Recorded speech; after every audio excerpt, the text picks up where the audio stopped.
किंतु मेरी एक शर्त है कि यदि आप ऐसा नहीं कर पाए तो आप अपनी प्रजा के समक्ष अभी ये वचन दीजिए कि आप मेरे दास बनकर रहेंगे। अब सोच क्या रहे हो बंधुओं? समझ लो, हमारे आनंद के दिन समाप्त हो गए। यदि उस वानर बालक ने हमारे राजा को अपनी चुनौती की कसौटी पर परास्त कर दिया तो हमारे राजा उसके दास हो जाएंगे और दान बंद हो जाएगा। और जब दान ही नहीं मिलेगा तो कहां से आएगी सूरा और कहां से आएगी सुंदरी? फिर तो हमें खेतों में काम करना पड़ेगा, हल चलाना पड़ेगा, धूल मिट्टी में सनना पड़ेगा।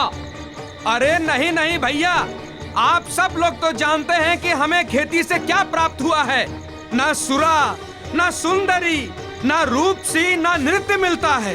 मिलती है तो बस केवल 2 जून की रोटी, और वो भी सूखी। छी, नहीं नहीं, ये मुझसे बर्दाश्त नहीं होगा। तो फिर तुम क्या करोगे भाई, और क्या करने की सोच रहे हो? मैं सोच नहीं रहा हूँ, मैंने सोच लिया है। हाँ, प्रातः काल होने से पहले हम सब लोग उस वानर को यहाँ से भगा देंगे।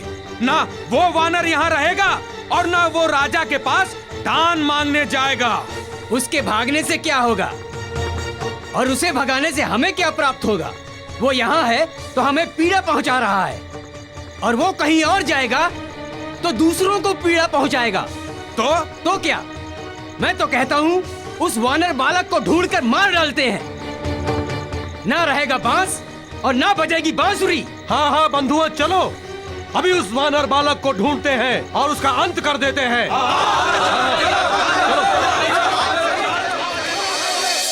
बगिया में पंछी फिर गाएंगे, खेतों में फिर हल चलेंगे, धरती के आंचल में फिर से फसल लहलहाएगी और फिर हलों की पूजा होगी। माता, मैं कारण जानना चाहता हूँ। किस बात का? आपकी इस प्रसन्नता का। आज आप बहुत प्रसन्नचित हैं। क्या कारण है? कारण मेरे संकटों के अंत का विश्वास। संकटों के अंत का विश्वास? हाँ पुत्र, अब मुझे पूर्ण विश्वास हो चुका है कि तुम मेरे संकटों को दूर करोगे। वो कैसे माता? तेरे भीतर अपने माता पिता के लिए वो प्रेम व आदर देखकर मेरी आत्मा कह रही है कि बंजर हो चुकी मेरी छाती पर अब प्रसन्नता के अंकुर अवश्य फूटेंगे। देखो उसे, देखो, यहीं कहीं होगा। ढूंढो उसे अच्छी तरह।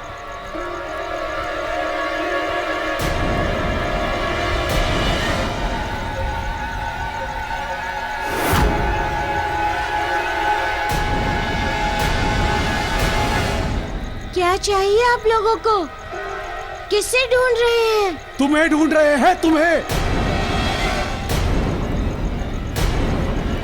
किस उद्देश्य से? बताइए, आपकी किस प्रकार मैं सहायता कर सकता हूँ? ए दुष्ट वानर, तू हम सबका दान बंद करवाना चाहता है और हम ही से पूछ रहा है कि क्या बात है? ऐ वानर बालक, अगर अपना हित चाहता है तो प्रातः काल होने से पहले पहले ये नगर छोड़कर चला जा। किंतु प्रातः काल तो मुझे राजा से दान लेना है। दान लेने के लोभ में पड़ोगे तो प्राण खो दोगे, सोच लो।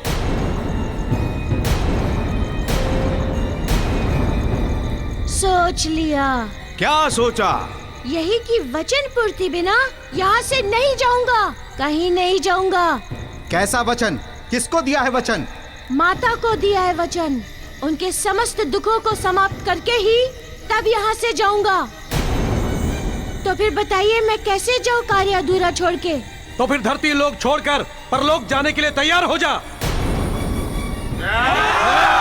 रुक जाओ सबके सब, जहाँ हो वहीं रुक जाओ, आगे एक पग भी मत बढ़ाना, अन्यथा अनर्थ हो जाएगा, कह देती हूँ।